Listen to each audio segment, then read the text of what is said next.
Good morning students. Premjit Bhati here. बच्चों, आज हम बात करेंगे मैक्रो इकोनॉमिक्स की यूनिट नंबर 4 सरकारी बजट और अर्थव्यवस्था के विषय में।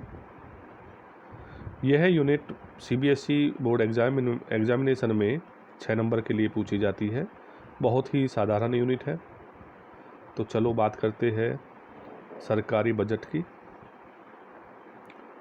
बच्चों, जो सरकारी बजट यूनिट है, इसमें पहले बात करते हैं सरकारी बजट का अर्थ।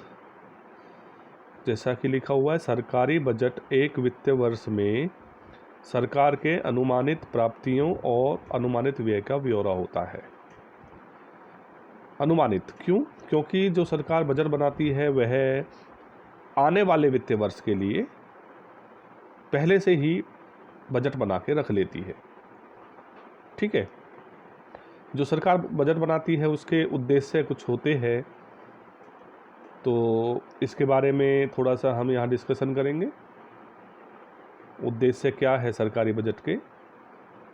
पहला जो उद्देश्य है वो है जीडीपी में वृद्धि।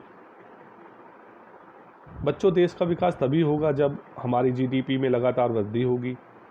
जीडीपी के विषय में आप जानते हैं, जीडीपी देश की आय को प्रदर्शित करती है। तो हर कोई अर्थव्यवस्था चाहेगी कि उनके यहाँ की जो जीडीपी है उसकी वृद्धि दर अधिक हो। सरकार अपने बजट में प्रावधान लगाती है कि जो आय के स्रोत है वह इंक्रीज हो, बढ़े, और सरकारी व्यय एक्सपेंडिचर इस तरह से किया जाए ताकि जो गरीब लोग हैं या वंचित लोग हैं उन लोगों को भी देश के विकास में भागीदारी लेने का अवसर मिले। दूसरा उद्देश्य संतुलित क्षेत्रीय विकास का उद्देश्य है। तो संतुलित क्षेत्रीय विकास का मतलब है जो कोई भी अर्थव्यवस्था है उस अर्थव्यवस्था में बहुत बड़ी इकोनॉमी होती है और उसके क्षेत्र सभी क्षेत्रों को समान रखना बहुत मुश्किल होता है। मेन अंतर जो होता है वो ग्रामीण क्षेत्र या शहरी क्षेत्र का होता है। ग्रामीण क्षेत्र और शहरी क्षेत्र में इंफ्रास्ट्रक्चर का अंतर होता है। इंफ्रास्ट्रक्चर मीन्स जो फैसिलिटीज़ है, चाहे वो स्कूल हो, कॉलेज हो, हॉस्पिटल्स हो, बिजली हो, सड़क हो, यातायात के साधन हो, आदि आदि की कमी होती है, जो कि एकमात्र अंतर है क्षेत्रीय विकास का।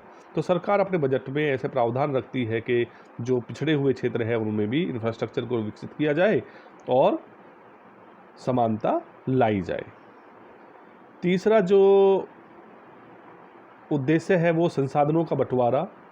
बच्चों, किसी भी देश में, किसी भी अर्थव्यवस्था में जो संसाधन है, चाहे वह प्राकृतिक संसाधन हो या मानवकृत संसाधन हो, हमें पता है मानव सबसे बड़ा संसाधन है। मानव को एक संसाधन बनाने के लिए सरकार को मानव पूंजी का निर्माण करना होता है और मानव पूंजी के निर्माण के लिए सरकार को शिक्षा और स्वास्थ्य पर खर्च करना होता है।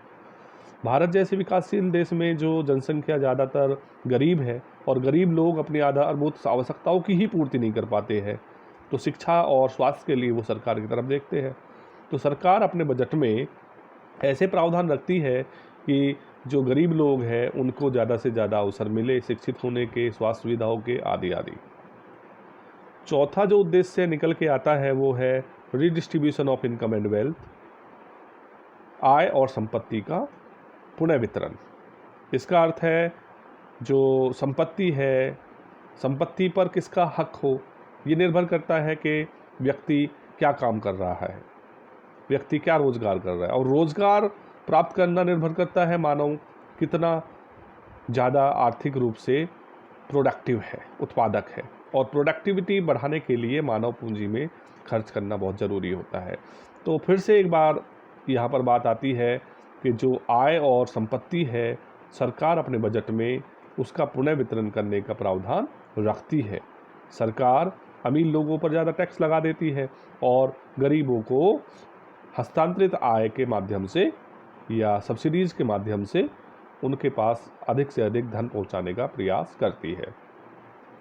पांचवा उद्देश्य सरकारी बजट का होता है एम्प्लॉयमेंट अपॉर्चुनिटीज़, रोजगार के अवसरों में वृद्धि करना।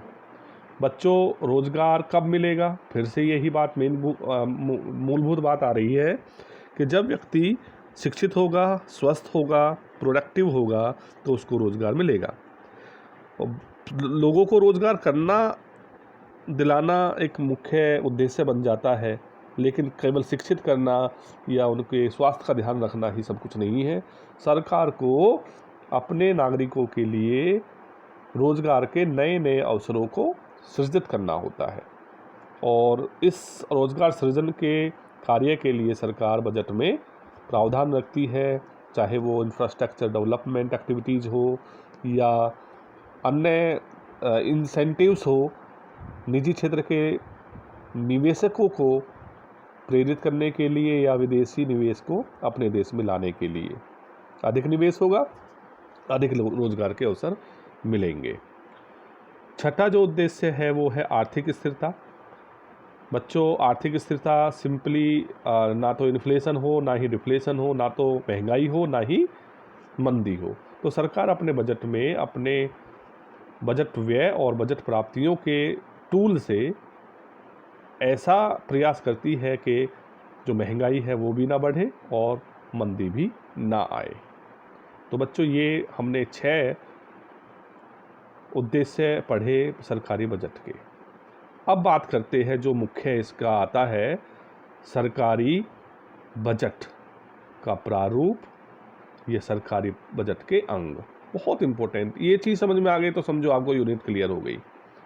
तो बच्चों, सरकारी बजट के अर्थ में हमने देखा ये अनुमानित आय और व्यय का ब्यौरा होता है। तो बजट के 2 अंग निकल कर आते हैं। पहला है बजट प्राप्तियां, बजट रिसीट्स, और दूसरा है बजट व्यय। ये दोनों ही बजट के मुख्य अंग है। इनके विषय में एक एक करके बात करेंगे। पहले बात करते हैं बजट रिसीट्स की। बच्चों, बजट रिसीट्स एक बार फिर से इसके भी 2 भाग हैं। It's of 2 types budget receipts. तो बजट रिसीट्स में पहला आता है रेवेन्यू रिसीट्स, जिनको हम राजस्व प्राप्तियां कहते हैं, और दूसरा होता है कैपिटल रिसीट्स, जिनको हम पूंजीगत प्राप्तियां कहते हैं। पहले बात करते हैं बजट राजस्व प्राप्तियों की, रेवेन्यू रिसीट्स की। बहुत इंपॉर्टेंट है बच्चों, ये थोड़ा ध्यान से पढ़ना। राजस्व प्राप्तियां सरकार की वे प्राप्तियां हैं जिनसे ना तो कोई देनदारी बनती है और ना ही संपत्ति में कमी होती है। बच्चों, यहां 2 बिंदु निकल कर आए। पहला, सरकार को आय हो रही है, सरकार के पास पैसा आ रहा है, लेकिन उसे ना तो देनदारी बनती है, मतलब सरकार ने किसी से उधार नहीं लिया है, और दूसरी चीज, संपत्ति भी नहीं बेची है, कुछ किसी को बेचा भी नहीं है। तो ये एक तरह से सरकार की मुफ्त की प्राप्ति होती है, आय होती है। ठीक है, बहुत ही इम्पोर्टेंट होती है किसी भी अर्थव्यवस्था के लिए ये जो राजस्व प्राप्तियां हैं। ठीक, तो इसमें 2 मुख्य बिंदु क्या याद रखना है आपको। पहला, ना तो देनदारी बनती है और ना ही संपत्ति में कमी होती है। बच्चों, इस तरह से जो रिसीट्स है, इस तरह की जो रिसीट्स है, उसके मुख्यतः 2 स्रोत है। पहला है कर प्राप्तियां। ठीक, अब कर प्राप्तियां क्या होती है आपको पता है। कर, सरकार को कर के द्वारा जो भी आय प्राप्त होती है उसे इसमें शामिल किया जाता है। जैसा कि हम जानते हैं, कर 2 प्रकार के होते हैं, प्रत्यक्ष कर और अप्रत्यक्ष कर। इनका मुख्य अंतर क्या होता है। प्रत्यक्ष कर वह कर होता है जो जिस पर लगाया जाता है उसका भुगतान उसी के द्वारा किया जाता है। उदाहरण के लिए आय कर, संपत्ति कर। ठीक, दूसरी ओर जो अप्रत्यक्ष कर है वह कर होता है जो लगाया किसी पर जाता है, लेकिन वास्तव में उसका भुगतान किसी और के द्वारा किया जाता है। इसका उदाहरण बन के आता है GST, goods and services tax. ठीक, ये हुआ हमारा कर प्राप्ति, राजस्व प्राप्ति के अंतर्गत कर प्राप्ति। और जो इसमें दूसरा आता है वो है गैर कर प्राप्ति। ठीक, गैर कर प्राप्ति में मुख्यतः फीस देते हैं हम। दूसरा, जुर्माना, कानून तोड़ने पर जुर्माना लगता है। एस्सीट, यह एस्सीट वह प्रॉपर्टी होती है जो कानूनी रूप से अपना उत्तराधिकारी नियुक्त नहीं कर पाया है, जो प्रॉपर्टी उसकी बचती है, जो व्यक्ति मर गया वो प्रॉपर्टी सरकार के पास चली जाती है। तो ये भी एक आय का स्रोत है सरकार की। नेक्स्ट है स्पेशल असेसमेंट, विशेष अंकन। सार्वजनिक उपकरणों से income, PSUs, public sector undertakings होती है, उनसे जो आय होती है उनसे। Spectrum, 2G spectrum, 3G, 4G, 5G। उपहार या दान, सरकार को उपहार मिलते हैं, दान मिलते हैं, सो उनसे प्राप्त जो आय है उसको भी इसमें शामिल किया जाता है। दूसरा स्रोत है, अंग है कैपिटल रिसीट्स। रिसीट्स का दूसरा जो भाग है वो है कैपिटल रिसीट्स, को पूंजीगत प्राप्तियां कहते हैं। तो ये राजस्व प्राप्तियों के उलट है।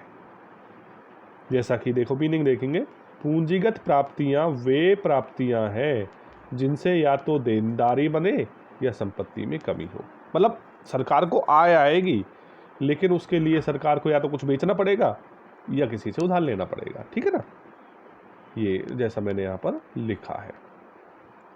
तो पूंजीगत प्राप्तियां कौन सी होती है, इसमें मुख्यतः 3 स्रोत आते हैं। पहला, ऋण की वसूली, मीन्स सरकार ने ऋण दिया हुआ था उसको वापस लिया, तो इसके लिए जो एक संपत्ति थी वो सरकार से चली जाती है। दूसरा, उधार या अन्य देयताएं, मतलब सरकार ने उधार वापस लिया और अन्य देयताएं। तीसरा जो होता है डिसइन्वेस्टमेंट, इसको विनिवेश कहते हैं। तो विनिवेश क्या होता है, विनिवेश का अर्थ होता है सरकारी उपक्रमों को निजी क्षेत्र को बेच देना, मतलब सरकार के पास इनकम आएगी लेकिन कुछ बेच कर आएगी, ठीक। तो इन तीनों स्रोतों से पूंजीगत प्राप्तियों के अंतर्गत क्यों रखा हमने इनको, क्योंकि इनमें इनसे या तो संपत्ति में कमी होगी या देनदारी बढ़ेगी। तो बच्चों इस तरह के बहुत सारे आप उदाहरण देख लीजिएगा बुक्स में। बजट का जो दूसरा अंग है वो है बजट व्यय। अभी हमने बजट प्राप्तियों की बात की थी, दूसरा अंग है बजट व्यय। बजट व्यय भी 2 प्रकार के अंग आते हैं इसमें, राजस्व व्यय और पूंजीगत व्यय। इनके बारे में बात करेंगे, अब आसान हो जाएगा हमारे लिए। अब देखिए राजस्व व्यय होता क्या है। राजस्व व्यय सरकारी बजट का वह व्यय है जिससे ना तो देनदारी घटती है, मतलब सरकार खर्च कर रही है लेकिन देनदारी नहीं घट रही, और ना ही संपत्ति का निर्माण होता है। ये फ्री वाला व्यय होता है बच्चों, बहुत खराब होता है अर्थव्यवस्था के लिए, क्योंकि इससे ना तो देनदारी घट रही और ना ही संपत्ति का निर्माण हो रहा है। तो इसमें जो मुख्य उदाहरण इसके आते हैं वो है सरकारी कार्यालयों में काम करने वाले लोगों, मजदूरों को वेतन, ब्याज का भुगतान, सब्सिडी पर खर्च, रक्षा पर खर्च, ठीक है। ये कुछ उदाहरण मैंने यहाँ पर शामिल किए हैं, आप और उदाहरण ढूंढिए और पढ़िएगा बजट व्यय के। नेक्स्ट दूसरा जो इसका भाग है वो है पूंजीगत व्यय। पूंजीगत व्यय सरकारी बजट का वह व्यय है जिससे या तो देनदारी घटती है और या संपत्ति का निर्माण होता है। मतलब सरकार ने खर्च किया, या तो किसी का लौटा दिया, देनदारी घट गई, या कुछ खरीद लिया, मतलब कुछ निर्माण किया, तो इससे संपत्ति बढ़ गई, ठीक। इसके उदाहरण आते हैं जैसे सरकार ज़मीन खरीदे, इमारत बनाए, ठीक, सरकार मशीनरी खरीदे, अन्य उपकरण खरीदे, या सरकार शेयर खरीदे किसी कंपनी के, सरकार किसी राज्य सरकार को ऋण दे, आदि इसमें शामिल किए जाते हैं, ठीक। तो इस तरह से क्वेश्चन यहाँ पर बन जाता है। आप थोड़े से एग्जाम्पल्स और ज़्यादा पढ़ लीजिएगा, एक नंबर में क्वेश्चन आ जाते हैं ऐसे ही के मतलब राज्य को दिया गया ऋण किस में शामिल होता है, ठीक। अब बात कर लेते हैं इसका जो अंतिम भाग है बजट का, वो है बजट घाटा। घाटा कब होता है बजट में बच्चों? घाटा जब बजट व्यय बजट प्राप्तियों से ज़्यादा हो जाता है, तो बजट में घाटा हो जाएगा, सिंपल सी चीज़ है।